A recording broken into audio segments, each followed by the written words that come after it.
Hello friends, കൽഹാനയുടെ പുതിയൊരു വീഡിയോയിലേക്ക് ഏവർക്കും സ്വാഗതം.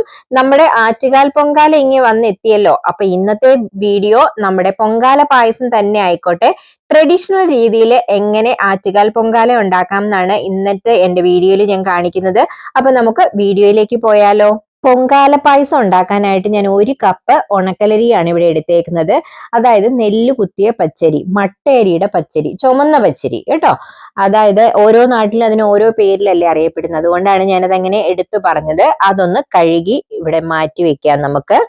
അടുത്തതായിട്ട് നമ്മുടെ ഓട്ടുരുളിയാണ് എടുത്തേക്കുന്നത്. ഇങ്ങനെ വിശേഷ ദിവസങ്ങളിലൊക്കെ പായസം ഉണ്ടാക്കുന്നത് ഞാൻ ഈ ഓട്ടുരുളിയിലാണ്. അമ്പലത്തിലാണ് നമ്മൾ പായസം ഉണ്ടാക്കുന്നെങ്കിൽ, നമ്മൾ പൊങ്കാല ഇടുന്നെങ്കിൽ മൺകലത്തിലാണ് ചെയ്യുന്നത്. ഇനി ആ ഉരുളിയിലേക്ക് നമ്മൾ ആവശ്യത്തിനുള്ള വെള്ളം ഒഴിച്ചു കൊടുക്കുവാണ്. 6 കപ്പ് വെള്ളം, ആ അരി അളന്ന അതേ കപ്പിന് 6 കപ്പ് വെള്ളം ഞാൻ എടുത്തു വെച്ചിരുന്നതാണ്. അത് നമ്മൾ ഈ ഉരുളിയിലേക്ക് ഒഴിച്ചു കൊടുക്കുവാണ്. അതെന്റെ ശരിക്കുള്ള കണക്ക് അതാണ്. അപ്പൊ ആ വെള്ളം ഒന്ന് തിളയ്ക്കണം. വെള്ളം തിളച്ചു കഴിയുമ്പോൾ നമ്മൾ അരി പ്രാർത്ഥനയോടുകൂടി 3 പ്രാവശ്യം നമ്മൾ ഈ പാത്രത്തിന് ചുറ്റും ഒന്ന് ഒഴിഞ്ഞ് പ്രാർത്ഥിച്ചുകൊണ്ടാണ് നമ്മൾ ഈ പാത്രത്തിലേക്ക് അരി ഇട്ട് കൊടുക്കേണ്ടത്. അത് 3 തവണ നമ്മളിങ്ങനെ പ്രാർത്ഥിച്ചുകൊണ്ടിടണം. അത് കഴിഞ്ഞിട്ട് ബാക്കിയുള്ള അരി മുഴുവൻ നമുക്ക് അങ്ങനെ തട്ടിയിട്ട് കൊടുക്കാം. അതുപോലെ തന്നെ പൊങ്കാല കഴിയുന്നത് വരെ, പൊങ്കാല നേദിച്ചു കഴിയുന്നത് വരെ നമ്മൾ വളരെ പ്രാർത്ഥനയോടുകൂടി തന്നെ ഇത് ചെയ്യണം.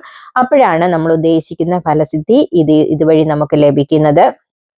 അപ്പോൾ നമ്മൾ അരിയെല്ലാം ഇപ്പോൾ നമ്മുടെ ഉരുളിയിലേക്ക് ഇട്ട് കൊടുത്തിട്ടുണ്ട്. ഈ സമയത്ത് നമ്മളിപ്പോൾ ഇളക്കൊന്നുമില്ല കേട്ടോ, ഇതിങ്ങനെ തന്നെ വെച്ചേക്കുവാണ്. ഇത് തിളയ്ക്കണം. ഇപ്പൊ കലത്തിലാണെങ്കിൽ തിളച്ചത് തൂകി വരണം. ആ സമയത്താണ് നമ്മൾ ഇളക്കി കൊടുക്കേണ്ടത്. ഇപ്പൊ നമ്മുടെ അരി തിളച്ചിട്ടുണ്ട്. ആ സമയത്ത് ഞാനൊന്ന് ഇളക്കി കൊടുക്കുവാണ്.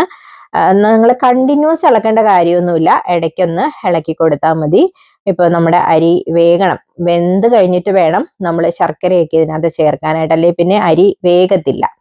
ഇപ്പൊ നമ്മുടെ അരി നന്നായിട്ട് തിളച്ച് പാകത്തിന് വെന്ത് വന്നിട്ടുണ്ട്.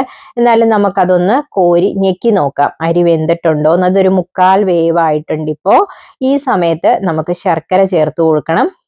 200 ഗ്രാം അരിക്ക് ഞാൻ 400 ഗ്രാം ശർക്കരയാണ് ചേർത്ത് കൊടുത്തേക്കുന്നത്. ശർക്കര ചീകി എടുത്തതാണ്.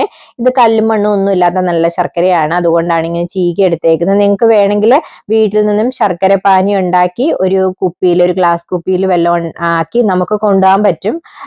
പിന്നെ ഞങ്ങളൊക്കെ ഇങ്ങനെ ശർക്കര ചീകി തന്നെയാണ്, എൻ്റെ വീട്ടിലെ അമ്മയും അമ്മൂമ്മയൊക്കെ അങ്ങനെ കൊണ്ടുപോയാണ് ഞാൻ കണ്ടേക്കുന്നത്.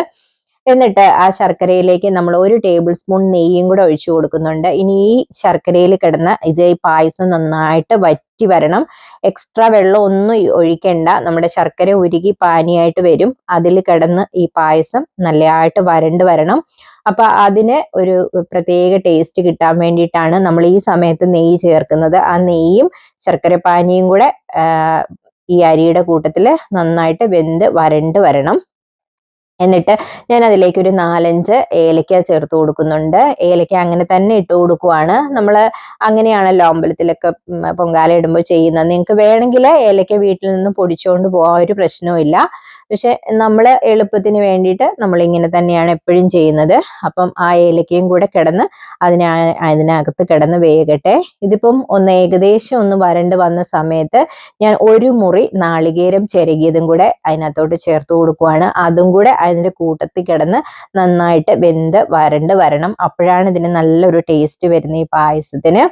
പായസം റെഡി ആയി കഴിഞ്ഞിട്ട് അവസാനമാണ് നാളികേരം ചേർക്കുന്നതെങ്കിൽ അതിനൊരു പച്ച ചുവ വരും. ഇപ്പൊ ഈ നാളികേരം കൂടെ ഈ ശർക്കരപ്പാനി കിടന്ന് നന്നായിട്ട് വെന്ത് കിട്ടും ഈ സമയത്ത് ചേർത്ത് കഴിഞ്ഞാൽ. ഇനി നമുക്ക് ഒരു പഴം വേണം. റോബസ്റ്റോ പഴം പോലത്തെ പഴമാണ് ഞാൻ എടുത്തേക്കുന്നത്. നാട്ടിലാണെങ്കിൽ നിങ്ങൾക്ക് കദളിപ്പഴവോ അല്ലെങ്കിൽ പൂവമ്പഴമോ ഒക്കെ എടുക്കാം. നല്ല മധുരമുള്ള പഴം നോക്കി എടുക്കാൻ ശ്രമിക്കുക. പുളിയുള്ള പഴം ഒഴിവാക്കുക. എന്നിട്ട് ആ പഴം ചെറുതായിട്ട് ഇങ്ങനെ മുറിച്ചെടുക്കുവാണ്. ചെറുപഴമാണ് എടുക്കുന്നതെങ്കിൽ 2 പഴം എടുക്കണേ, ഇത്രയും അരിക്ക്.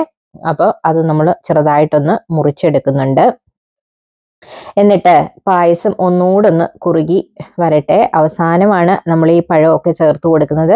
പഴം മാത്രമല്ല, 1-2 സാധനങ്ങൾ ചേർത്ത് കൊടുക്കണം. അപ്പോൾ പായസം വറ്റി വന്ന സമയത്ത് പഴം ചേർത്ത് കൊടുക്കുവാണ്.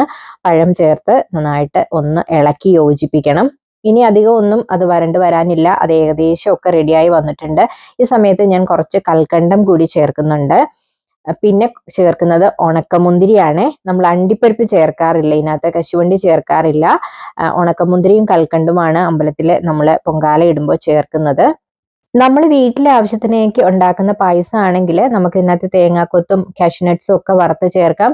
ഇതിപ്പോ പൊങ്കാലയ്ക്ക് അതിന്റെ ഒന്നും ആവശ്യമില്ല. അവസാനം 1 ടേബിൾ സ്പൂൺ നെയ്യ് കൂടെ ഞാൻ ചേർത്ത് കൊടുക്കുന്നുണ്ട്. എല്ലാം കൂടെ എന്നിട്ട് നന്നായിട്ട് ഒന്നുകൂടെ മിക്സ് ചെയ്ത് കൊടുക്കുക. നമ്മൾ ഈ പൊങ്കാല തീരുന്നത് വരെ നിങ്ങൾക്ക് ലളിതാ സഹസ്രനാമം ചൊല്ലാൻ അറിയാമെങ്കിൽ അത് ചൊല്ലിക്കൊണ്ട് ചെയ്യുക. അല്ലെങ്കിൽ ലളിതാ സഹസ്രനാമം കേട്ടുകൊണ്ട് പൊങ്കാല ഇടുന്നതൊക്കെ വളരെ അത്യുത്തമമാണ്. ഞങ്ങൾക്ക് ഇവിടെ ലണ്ടനിലെ അമ്പലങ്ങളിലൊക്കെ ആറ്റുകാൽ പൊങ്കാലയുടെ അന്ന് പൊങ്കാലയുണ്ട്. സാധാരണ നമുക്ക് എല്ലാവരുടെയും കൂടെ പൊങ്കാല ഒരുമിച്ചാണ് ഇടുന്നത്. കാരണം ഇവിടുത്തെ സ്ഥലപരിമിതി കൊണ്ടും പുറത്ത് എല്ലാവർക്കും കൂടി പൊങ്കാല ഇടാനുള്ള സൗകര്യങ്ങൾ ഇല്ലാത്തത് കൊണ്ടും അമ്പലത്തിനകത്ത് ഒരു വലിയ ചെമ്പിനകത്ത് എല്ലാവരും കൂടെ കൊണ്ടുവരുന്ന സാധനങ്ങൾ ഒരുമിച്ച് അങ്ങനെ ഒരു പൊങ്കാലയാണ് ഇവിടെ ദേവിക്ക് സമർപ്പിക്കാറ് നമ്മള്.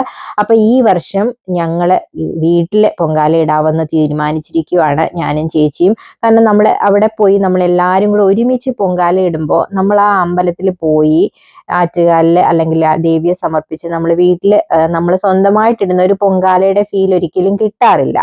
അപ്പൊ അതുകൊണ്ട് ഇത്തവണ ഞാനും ചേച്ചിയും വീട്ടില് നമ്മള് പൊങ്കാല ഇടാന്ന് തീരുമാനിച്ച് ഞങ്ങൾ അതിന് വേണ്ട കലങ്ങളൊക്കെ മേടിച്ച് സജ്ജീകരിച്ചിട്ടുണ്ട്.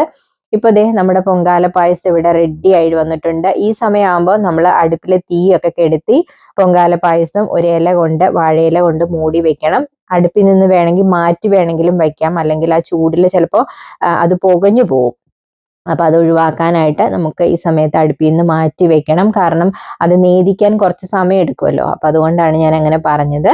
അപ്പൊ ദേ ഞാൻ ഈ പായസം ഒരു ചെറിയ ഉരുളിയിലേക്ക് സെർവ് ചെയ്യുവാണ്. ഇത്തവണ എല്ലാവരും പൊങ്കാലയ്ക്ക് ഈ രീതിയിലൊന്ന് പായസം ഉണ്ടാക്കി നോക്കൂ. പായസം ഉണ്ടാക്കി നോക്കിയിട്ട് ഫീഡ്ബാക്ക് അറിയിക്കണം.